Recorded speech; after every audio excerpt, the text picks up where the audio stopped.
All right, so are you ready to like really dig into PlayStation history? Oh, yeah. Because today we're going to break down this How to Geek article. Okay. And they went ahead and ranked like every single PlayStation generation. Bold move. It is. Yeah. And, some of these picks you might be like, yeah, totally agree. Uh-huh. And others you might be like, what are they thinking? Right. But either way, I think this is going to bring back some serious nostalgia. For sure. I mean, what's really cool is how the article sets up each generation. It's Yeah. not just, specs and dates. Yeah. It's like the whole gaming landscape at the time. Exactly. And I think that's what makes it so interesting.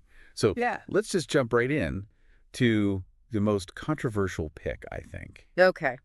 The PS3 at the very bottom of the list. The biggest loser. Yeah.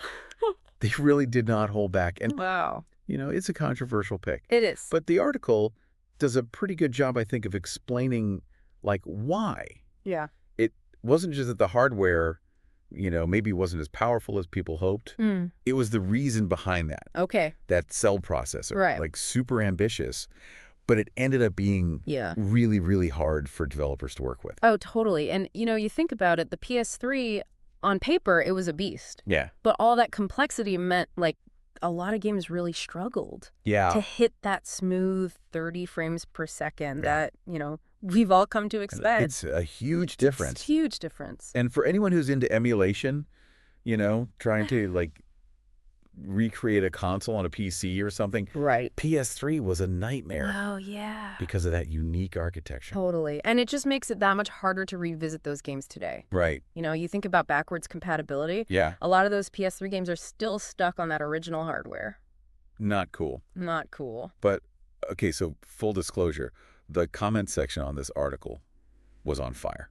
Oh, really? People had a lot of thoughts. I bet. Some people were like, no, the PS3 aged beautifully. Yep. And they brought up, things like free online play. Right. Huge at the time. Compared to Xbox Live Gold. Yeah. It was a big deal. And they're not wrong. no. The PS3 did pioneer some features that we just kind of take for granted now. Totally. Like even backwards compatibility with PS1 and PS2 games. Yes. A lot of people still really appreciate that. For sure. So it's like this whole nostalgia versus practicality debate. Yeah. One commenter, Andrew, even shared this story about his PS3 breaking. Oh, no. Twice. Oh, no. Once, right before the final boss of Bayonetta. Oh, I can't even imagine. Devastating. Totally heartbreaking. And, that really does affect how we remember a console. Oh, for sure. It's not just the games. It's like the whole experience. Absolutely. All right, so let's fast forward now to the current generation. Okay. The PS5. All right. And surprisingly, Yeah. gets kind of a meh rating in this article. What? Yeah, more of a PS4 Pro 2, they say. Okay, interesting. So not a huge leap forward. Right. That's their argument, is it's more about refinement than revolution. I see. We kind of hit this plateau in game design Uh-huh. during the PS4 era. Yeah. And the PS5, while it's amazing technically, Yeah. hasn't really broken that mold yet. I mean, are they saying it's a disappointment? Not necessarily. They acknowledge the power, Okay. but they question whether it's a must-have upgrade. Right. The way the PS1 or the PS2 were. Makes you think. Right. And it makes me think about the PS4, Yeah. which the article actually calls Sony's last big leap. Okay. They praised the performance, the multitasking, the fact that it finally nailed that solid 30 FPS in most games. Okay. And they're positioning it as the sweet spot then. Yeah, they actually say that their PS5 purchase was mainly for Yeah. higher resolution and frame rates, but Okay. implying that the PS4 experience was already pretty great. Interesting. So maybe the PS5 is more for those who need the absolute cutting edge, Yeah. while the PS4 is still a fantastic experience. I think so. Yeah. All right, but now let's go all the way back to the beginning, Okay. to the console that started it all. Yeah. The original PlayStation, The OG. the OG, and the article ranks it number 2. Wow. And, it's not hard to see why this was more than just a console. This was Yeah. a cultural moment. Right. The PS1 brought gaming into the 3D world Uh-huh. in a way that was accessible, but also just mind-blowing at the time. Totally. And it's easy to forget now how groundbreaking it was. Yeah. I mean, that combination of the CD-ROM, Right. the 3D graphics, the games that weren't afraid to tackle, more mature themes. For sure. It really set the template for what we think of as modern console gaming. I mean, think about it the way we control characters in 3D spaces. Yeah. The genres that became popular. So much of that can be traced back to the PS1. It's true. And those games, a lot of them are still considered classics today. Absolutely. And you know what else the PS1 popularized? What's that? The DualShock controller. Oh, yeah. Which has basically become the standard for how we play games. Pretty much, yeah. 2 analog sticks. Yeah. Comfortable design. Yeah. A legacy that's still felt today. Which brings us to the console that the author crowns as the king. Yeah. The PlayStation 2. The PS2. The best-selling console. For a reason. For a reason. Yeah. Until potentially... the Switch, yeah. The Switch, well, we'll see. We'll see. But PS2 was a beast. It was. And it wasn't just about the technology. It was the sheer variety and quality of the games. Oh, yeah. I mean, from RPGs like Final Fantasy X and Shadow of the Colossus to, like, action-adventure games like Grand Theft Auto San Andreas, yes, Metal Gear Solid 3. There was something for everyone. For real. And it really built on what the PS1 did do. Yeah. And took it to a whole new level. Absolutely. The article describes it as like the single biggest leap between generations in gaming history. Wow, that's a big claim. It is a big claim. What do you think? I mean, it's hard to argue with that. Right, but I'm curious to hear your thoughts. Yeah. What was your experience with the PS2 like? Yeah, man. Did it live up to the hype for you? It really was. You know, for a lot of people, the PS2 was like that moment in gaming. Yeah. It felt like every month there was another like can't miss game coming out. Right. And it wasn't just, you know, sequels and familiar franchises either. The PS2 era saw like the birth of some seriously iconic new series. Oh, yeah, totally. Like, can you imagine playing God of War? Oh, wow. Or Shadow of the Colossus for the first time? Yeah. Like back then. Those games blew my mind. Right. They pushed the limits of what you thought was possible on a console, both visually and like story-wise. And it makes me think about, you know, we've been talking about the evolution of PlayStation. Right. But it's like each generation innovated in different ways. Yeah. We talked about the PS1, you know, 3D gaming, the DualShock controller. Yeah. But what about some of the tech advancements that maybe flew under the radar a little bit? Yeah. Well, one that comes to mind is the PS1 adopting CD-ROM. Oh, yeah. It allowed for like way bigger, Right. more detailed game worlds compared to cartridges at the time. Yeah. I mean, we take it for granted now. Right. But that was massive. And then you have the PS3 with Blu-ray. Oh, yeah. Again, pushing the boundaries of storage. Visual fidelity. It's crazy to think how far we've come. I know. From those like pixelated sprites. And let's not forget about the DualShock controller itself. Oh, yeah. We talked about, you know, that iconic design. But each generation added these like subtle but important refinements. Right. Rumble feedback. Pressure-sensitive buttons. Yeah. Motion controls with the 6-axis. The DualSense now. It's a DualSense. Yeah. Which is a perfect example of how PlayStation like keeps innovating. Totally. The haptic feedback, the adaptive triggers. It's not just a gimmick. It really changes how games feel. Have you had a chance to experience that yet? Oh, yeah. Yeah. Games like Astro's Playroom and Returnal, they use those features in really clever ways. Cool. You can like feel the different surfaces you're walking on. Wow. The tension of pulling back a bowstring. That's awesome. It adds a whole new layer of immersion. And that's what I love about, you know, PlayStation's approach to hardware. Yeah. It's not just about chasing specs.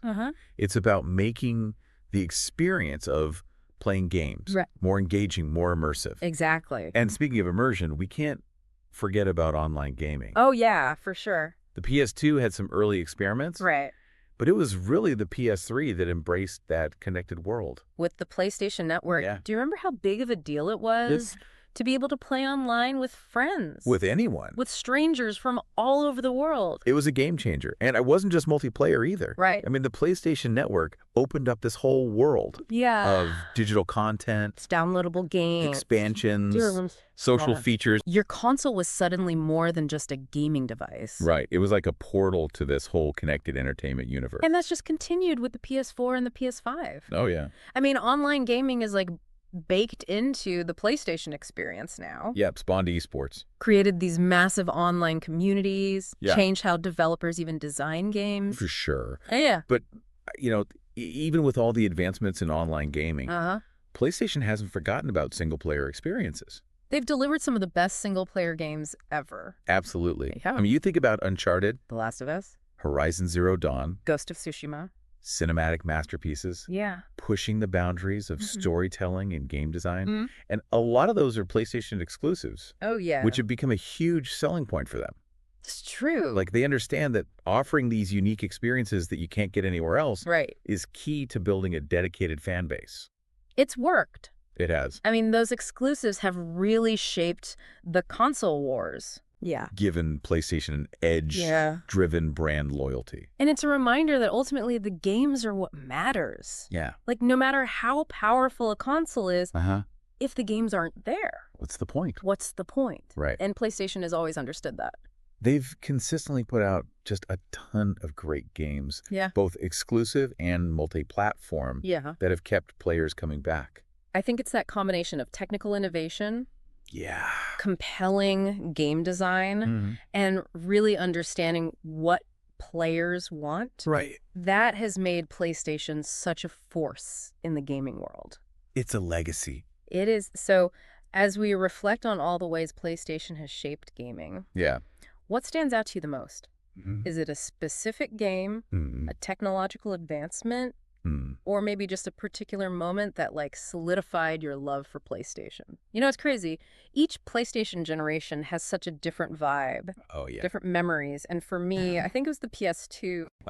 That really made me like a gamer for life. Wow. Those late nights playing Final Fantasy X, exploring Spyro, just getting lost in the story. The PS2 was a powerhouse. Yep. Like, it's amazing how many of those games are still considered classics. Totally. And it's funny, as we've been talking about PlayStation, I've realized these consoles don't just reflect like gaming trends. Right. They reflect technology as a whole. Oh, yeah. I mean, think about it. Yeah. The PS1 came out when the internet was still this new mysterious thing. Right. Now we have the PS5 streaming 4K graphics connecting us to people all over the world. It's wild. Yeah. Which makes you wonder, what's next for PlayStation? Right. What's the next generation going to bring? What's next? How are they going to shape the future of gaming? Well, if you look at what's happening now, VR could become even more integrated into PlayStation. Oh, yeah. We've seen PSVR, but imagine a future where VR is just a core part of the experience. Whoa, that'd be amazing. Being able to step into those worlds. Step into Uncharted.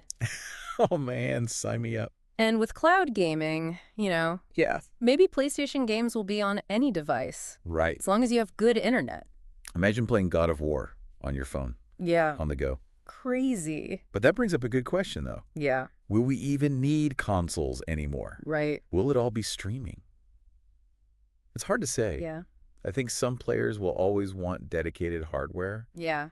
But cloud gaming is just so convenient. Right. Maybe we'll see both. Yeah. Coexisting. A gaming world for everyone. Right. I like that. But no matter what happens, I think it's safe to say that PlayStation's going to be leading the way. Pushing those boundaries. Delivering those incredible gaming moments. That's what they do. They do. So as we wrap up this deep dive into PlayStation, I want to leave you with this. Okay. What makes a console generation truly great for you? Is it about the power, the graphic? Groundbreaking features. Right. Or is it just about the games? Yeah.